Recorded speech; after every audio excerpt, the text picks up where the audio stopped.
ঠিক আছে, আমরা তাহলে শুরু করছি। আজকে আমাদের ব্যাচ 321 এর ডে 5। ঠিক আছে, তো ডে 5 এ আজকে আমাদের টপিকস এর যেটা থাকবে, যেটা আছে সেটা হচ্ছে যে বুটস্ট্র্যাপ। বুটস্ট্র্যাপ শুরু করব। আমরা সকলেই তো জানি, হ্যাঁ, কি বুটস্ট্র্যাপ আসলে কি? কেউ বলতে পারবেন বুটস্ট্র্যাপ জিনিসটা কি? CSS framework, sir. আচ্ছা, সিএসএস এর একটা ফ্রেমওয়ার্ক। আর কেউ জানেন কিছু বুটস্ট্র্যাপ সম্পর্কে? বলতে পারবেন বুটস্ট্র্যাপ সম্পর্কে? আচ্ছা, বুটস্ট্র্যাপের অফিসিয়াল ডকুমেন্টেশন সাইট যেটা আছে, অফিসিয়াল ওয়েবসাইট, সেটা একটু দেখেন। গেট বুটস্ট্র্যাপ বুটস্ট্র্যাপ .com, এটা হচ্ছে আমাদের বুটস্ট্র্যাপের অফিসিয়াল ওয়েবসাইট। মোবাইল রেসপন্সিভ করার জন্য মূলত আমরা বুটস্ট্র্যাপটা ব্যবহার করব। বুটস্ট্র্যাপ হচ্ছে একটা সিএসএস এর একটা পপুলার একটা ফ্রেমওয়ার্ক। কয়েকটা ফ্রেমওয়ার্কের মধ্যে বুটস্ট্র্যাপ হচ্ছে অন্যতম, এবং সবচেয়ে বড় কথা যেটা, সেটা হচ্ছে যে বুটস্ট্র্যাপ সম্পূর্ণ ফ্রি। টোটালি একটা ফ্রি এবং ওপেন সোর্স একটা প্রজেক্ট, যেটা টুইটার বানাইছিল। টুইটার, যেটা আমরা দেখি না, টুইটার আছে না, twitter.com, ওরাই এটা বানাইছিল আর কি। তো বুটস্ট্র্যাপ ছাড়াও আরো কয়েক রকমের ফ্রেমওয়ার্ক আছে। তার মধ্যে একটা হচ্ছে যে ফাউন্ডেশন। হ্যাঁ, হ্যাঁ, শুনতে পাচ্ছি। শুনতে পাচ্ছি।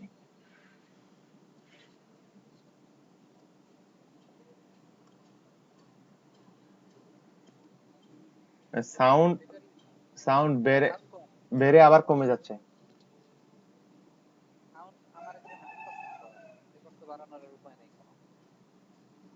আচ্ছা, আচ্ছা। আচ্ছা, বুটস্ট্র্যাপের মতো আরো কয়েক রকমের ফ্রেমওয়ার্ক আছে বিভিন্ন প্রজেক্টের। তার মধ্যে একটা হচ্ছে যে আপনার ফাউন্ডেশন সিএসএস, তারপরে একটা হচ্ছে আপনার ডাব্লিউ3 সিএসএস, তারপরে হচ্ছে বাউমা নামে একটা আছে, সেটা হচ্ছে বিইউএলএমএ বাউমা, এটা একটা আছে। যেমন ধরেন আমি যাই, বাউমা সিএসএস যদি গুগলে সার্চ করেন, দেখেন এটাও ফ্রি এবং 100% ওপেন সোর্স প্রজেক্ট এখানে আছে। আপনারা চাইলে এটাও শিখতে পারবেন, পরে ধীরে ধীরে শিখে নেবেন আর কি। হ্যাঁ, এটা হচ্ছে বাউমা সিএসএস, এটাও কিন্তু খুব সুন্দর একটা সিএসএস এর ফ্রেমওয়ার্ক, এটাও কিন্তু খুব দারুণ। এখানে একটা ডেসক্রিপশন দেওয়া আছে বুটস্ট্র্যাপের। তারপরে বুটস্ট্র্যাপের এই যে এটা আছে। এরপরে আসেন সিএসএস এর ফ্রেমওয়ার্ক নিয়ে একটা সার্চ দেন। সিএসএস ফ্রেমওয়ার্ক নিয়ে ফ্রেমওয়ার্ক লিস্ট লিখে আমরা একটু গুগলে সার্চ করি যে আমাদের কি কি ফ্রেমওয়ার্ক আছে অ্যাভেলেবল। দেখেন সিএসএস এর অনেকগুলোই আছে, অনেক ফ্রেমওয়ার্ক আছে এখানে। তার মধ্যে আমি বললাম যে বুটস্ট্র্যাপ একটা, এরপর হচ্ছে বম একটা, তারপরে হচ্ছে আপনার ফাউন্ডেশন সিএসএস, ফাউন্ডেশনেরও আছে, তারপরে ডাব্লিউ3 সিএসএস আছে। Foundation foundation CSS framework.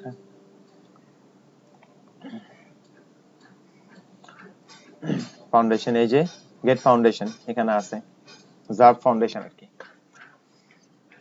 এটাও ব্যবহার করতে পারেন। তবে এখানে একটা ব্যাপার আছে, ওদের ওদের এটা কিন্তু ফ্রি না, ফাউন্ডেশন সিএসএসটা বোধহয় এটা।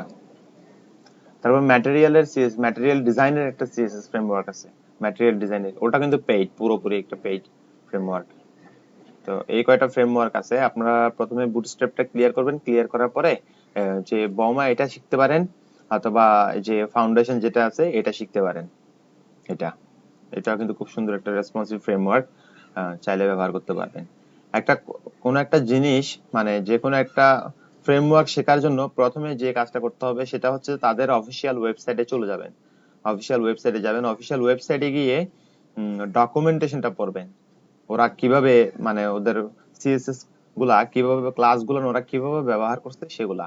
যেমন আমরা বুটস্ট্র্যাপে যাই, বুটস্ট্র্যাপে গেলে আমরা যখন যাওয়ার পরে যে যে ডকুমেন্টেশন আছে এখানে, নেভিগেশন মেনুর মধ্যে যে ডকুমেন্টেশন, সেটাতে ক্লিক দেন।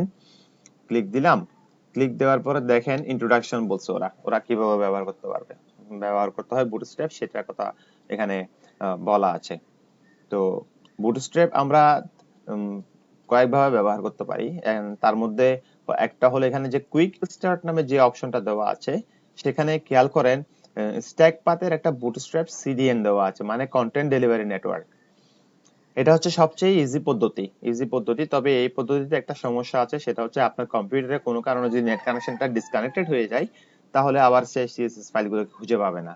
এটা একটা সমস্যা, আপনার কম্পিউটারে অলওয়েজ নেট কানেকশন থাকতে হবে, তাহলেই আপনার সিএসএস টা কাজ করবে, নতুবা কাজ করবে না। আর আরেকটা পদ্ধতি আছে, সেটা হচ্ছে সোর্স কোড গুলোকে ডাউনলোড করে নিয়ে, যেমন এখানে দেখেন উপর যে ডাউনলোডের একটা বাটন আছে, ওখানে ক্লিক দিলে বুটস্ট্র্যাপের যে সোর্স কোড গুলো আছে সিএসএস এবং জেএস ফাইল দুটো ডাউনলোড হয়ে যাবে। আমরা প্রথমে সোর্স কোডটা ডাউনলোড করে আমাদের প্রজেক্টে ইমপ্লিমেন্ট করব। তো প্রজেক্টে ইমপ্লিমেন্ট করার জন্য আজকে আমরা আগে আহ, একটা ফোল্ডার তৈরি করে নিচ্ছি আমাদের ব্যাচ 21 এর মধ্যে ডে 5 ফোল্ডারটাকে আমি রাইট বাটনে ক্লিক দিয়ে ওপেন উইথ কোড, আপনারা ওপেন উইথ কোড দিবেন, তাহলে ওপেন হয়ে যাবে।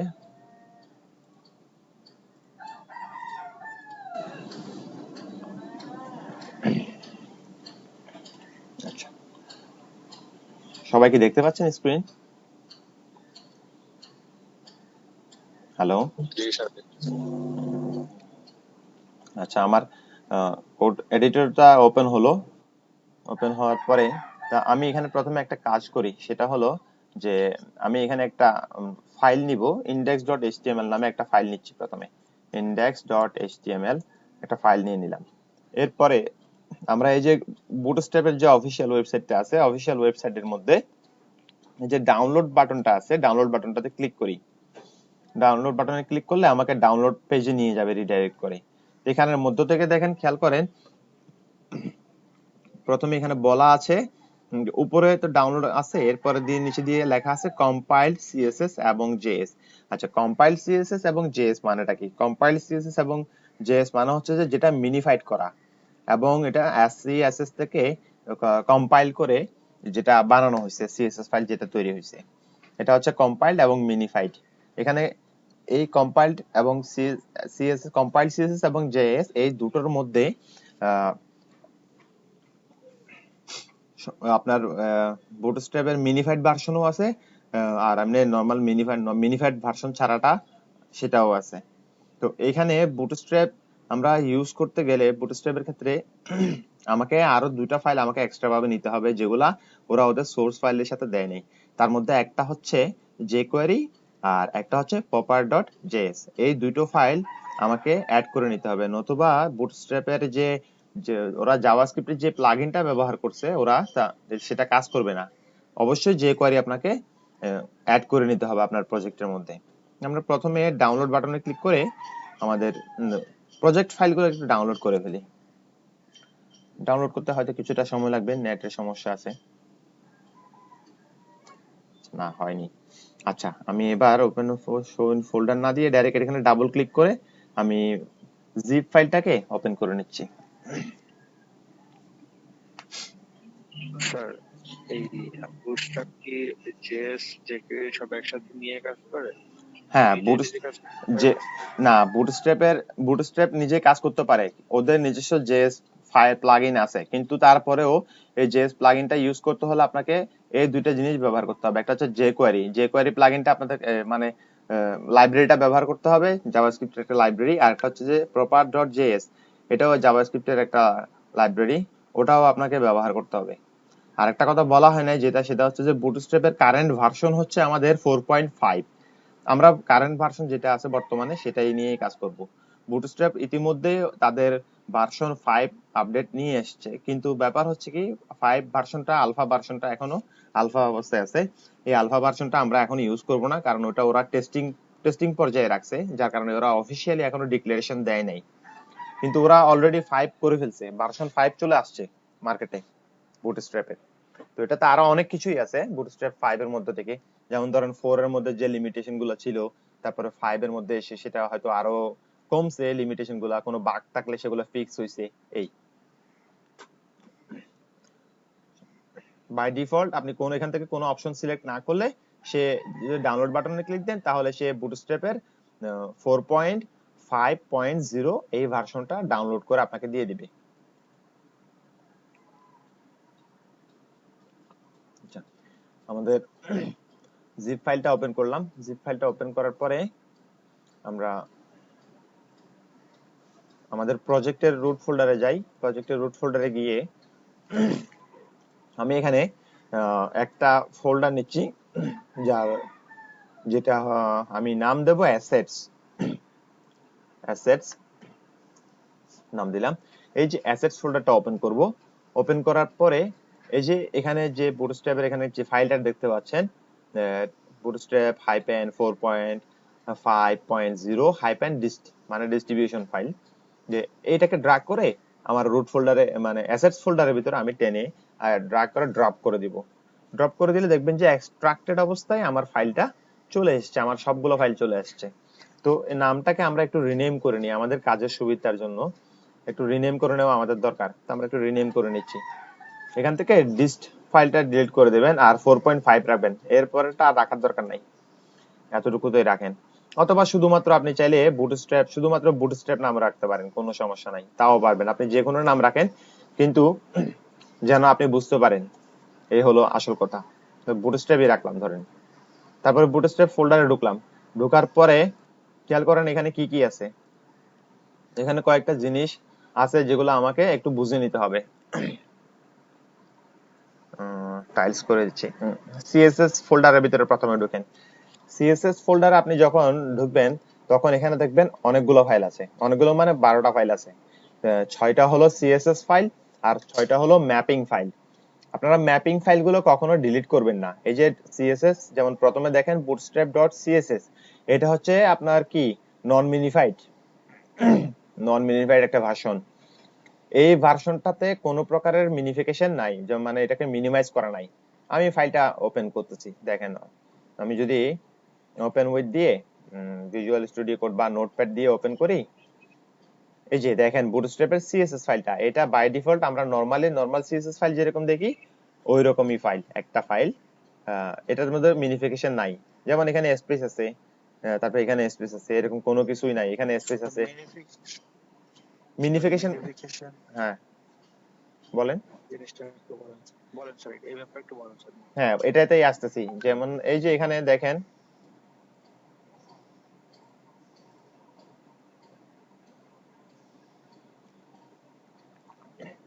এখানে এই ভার্সনে খেয়াল করে দেখেন, এখানে কিন্তু অনেক প্রকারের স্পেস আছে, অনেক স্পেস থেকে শুরু করে, যেমন যেমন এখানে স্পেস আছে, এখানে স্পেস আছে, এইখানের ভিতরে আর এর মাঝখানে ক্লোজিং কার্লি ব্রেসের ভিতরে স্পেস আছে। হুম, এরকম আবার ক্লোজিং কার্লি ব্রেস ছাড়াও এখানে স্পেস আছে। এটা হচ্ছে নন মিনিফাইড ভার্সনটা। আর মিনিফাইড ভার্সনটা দেখাচ্ছি, মিনিফাইড ভার্সনের অবস্থা দেখেন কিরকম। এই যে bootstrap.main.css, এটাকে আমি নোটপ্যাডে ওপেন করে নিচ্ছি, দেখেন কি অবস্থা। দেখেন মিনিফাইড ভার্সনের অবস্থা দেখেন কিরকম, দেখছেন কোনো স্পেস নাই, কোনো কিছুই নাই, মানে সবগুলো স্পেসকে সে কি করে দিছে, রিমুভ করে দিছে, কোনো স্পেস নাই, শুধুমাত্র আমার ক্লাসগুলো ডিফাইন করা আছে। খেয়াল করছেন মিনিফাইড ভার্সনের অবস্থা। মিনিফাইড ভার্সন এবং নন মিনিফাইড ভার্সনের মধ্যে আরো একটা পার্থক্য আছে, সেটা হচ্ছে সাইজের পার্থক্য। মিনিফাইড ভার্সন ওয়েবসাইটে দ্রুত লোড হয়, নন মিনিফাইড ভার্সন যেটা আছে তার চেয়ে দ্রুত লোড হয়। ফাইল সাইজ গুলো আমরা একটু দেখি, ফাইল সাইজ দেখলে আমাদের মানে কনসেপ্টটা আরো একটু ক্লিয়ার হবে। নন মিনিফাইড যে ভার্সন আছে এটার ফাইলের সাইজ খেয়াল করেন 194 কেবি, কিলোবাইট। আর মিনিফাইড যে ভার্সন আছে সেটার সাইজ হচ্ছে 157 কিলোবাইট। দুটোর মধ্যে কিন্তু পার্থক্য অনেক। আপনার যে সিএসএস নন মিনিফাইড ভার্সনটা দিলে কাজ করবে না তা না, দুটো দিলেই কাজ করবে, কোনো সমস্যা নাই, কিন্তু মিনিফাইড ভার্সন ব্যবহার করাটাই শ্রেয়, যাতে আমার ওয়েবসাইটের দুটোতে একই কোড লেখা, দুটোতে সেম কোড, কোনো ডিফারেন্স নাই।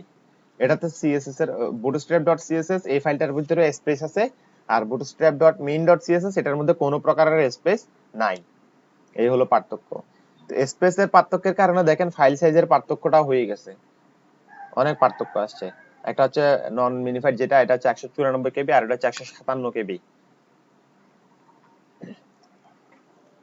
আর এখানে দেখেন আরো কয়েকটা ফাইল আছে, bootstrap-grid.css, তারপরে bootstrap-grid.main.css, bootstrap-reboot.css, bootstrap-reboot.main.css। আপনি চাইলে এই ফাইলগুলো রাখতেও পারেন আবার নাও রাখতে পারেন আপনার প্রজেক্ট ফোল্ডারের ভিতরে। প্রথমে কাজ করবেন, রেখেই দিবেন, যেমন আছে তেমনই রাখবেন, কোনো চেঞ্জের দরকার নাই, যা আছে তাই থাকুক। এরপরে আসেন জাভাস্ক্রিপ্টের ফোল্ডারে, জেএস ফোল্ডারে আসেন। জেএস ফোল্ডারে ঠিক একইভাবে দেখবেন 4টা ফাইল আছে।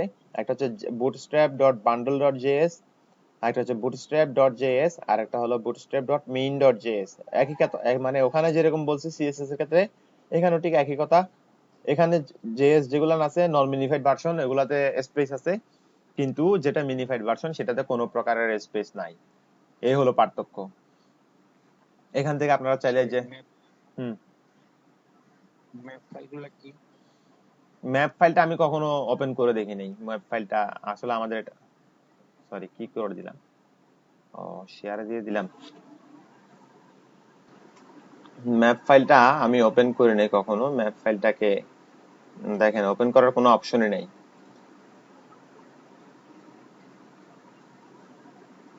এই ম্যাপিং ফাইলটা আসলে মূলত মানে এরর দেখায় কিছু কিছু ক্ষেত্রে। ম্যাপিং ফাইলটা আমি দেখলাম যে মানে আমরা যখন কাজ করছি তখন দেখা যায় যে সোর্স কোডের ভিতরে আমরা যখন জাভাস্ক্রিপ্ট নিয়ে কাজ করি বিশেষত, তখনই আমাদেরকে একটা ওয়ার্নিং দেয়, এটা থাকলেই যে কাজ হবে, না থাকলে কাজ হবে না, এমন কিছু না। এটা জাস্ট কোন একটা ম্যাপিং ফাইল ওরা ক্রিয়েট করে দিছে, যার কারণে এটা মানে এখানে আছে। এটা যদি আমি ডিলিট করে দিই তাতেও কিন্তু আমার প্রজেক্টে কাজ করবে, কোনো সমস্যা হবে না কোনো প্রকারের। তবে দেখা যায় যে ব্রাউজারে মাঝে মাঝে কি করে যে একটা ওয়ার্নিং দেয় কনসোলের ভিতরে। কনসোল, কনসোল চিনেন? আচ্ছা দেখাবো না, কনসোলে যখন যাবো জাভাস্ক্রিপ্ট নিয়ে। তো এখানের মধ্যে আমরা একইভাবে bootstrap.main.js এই ফাইলটাকে আমরা ব্যবহার করব। মোদ্দা কথা হচ্ছে আমরা মিনিফাইড ভার্সন গুলোকেই নিব। তো এই হলো বুটস্ট্র্যাপের ডিস্ট্রিবিউশনের ফোল্ডার স্ট্রাকচার। কিন্তু এখন দেখেন এই যে বুটস্ট্র্যাপের দুইটা ফাইল আছে, এর মধ্যে কিন্তু জাভাস্ক্রিপ্ট প্লাগইনস যেগুলো আছে, লাইব্রেরি যেগুলো ওরা ইউজ করছে, জেএস ফাইল, এখানে কিন্তু ওরা বলছে কি, এই যে this doesn't include documentation, source file or any optional JavaScript dependencies, jQuery and popper.js এই দুটো ফাইল আমাকে নিতে হবে। এই ওদের কম্পাইলড যে সিএসএস এবং জেএস আছে তার ভিতরে popper.js এবং jQuery নাই। তাহলে আমাকে এই দুটো ডাউনলোড করে নিয়ে নিতে হবে। ডাউনলোড করার জন্য এগুলো আমরা কোথায় পাবো? এখানে একটা প্রশ্ন আছে যে আমরা কোথায় পাইতে পারি। যদি বেশি কষ্ট করতে না চান তাহলে বুটস্ট্র্যাপের একদম নিচের দিকে আসবেন, লেখা আছে এরপরে যে বুটস্ট্র্যাপ সিডিএন, মানে বুটস্ট্র্যাপের content delivery network site. Content delivery network site হচ্ছে কোনগুলা, মানে হচ্ছে কি এই ওয়েবসাইটের মধ্যে বুটস্ট্র্যাপের ফাইলগুলো দেওয়া আছে সরাসরি, আমরা শুধুমাত্র ওই সাইটের লিংকটা নিয়ে ওখানে আমাদের এইচরেফ এর মধ্যে বসায় দিব, তাহলেই হয়ে যাবে এই কপিটা।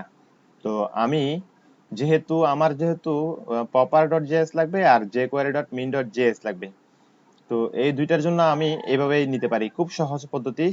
সেটা হচ্ছে এই যে এখানে নিচে যেখানে এই যে href দিয়ে, সরি এসএসসি তে যে jQuery slim min.js, ঠিক আছে, এই ফাইলটা আমরা নিব। এখান থেকে লিংকটা কপি করছি, কপি করে রাইট বাটনে ক্লিক দেন, দেখবেন মেনুতে গুগল কি বলবে কি গো টু http jQuery. এভাবে min.js। তো আপনার ব্রাউজার ওপেন করে নেবেন, ওপেন করে নেবেন, এরপরে আপনাদের যে কোয়েরিটা আমাদের ওপেন হয়ে গেছে।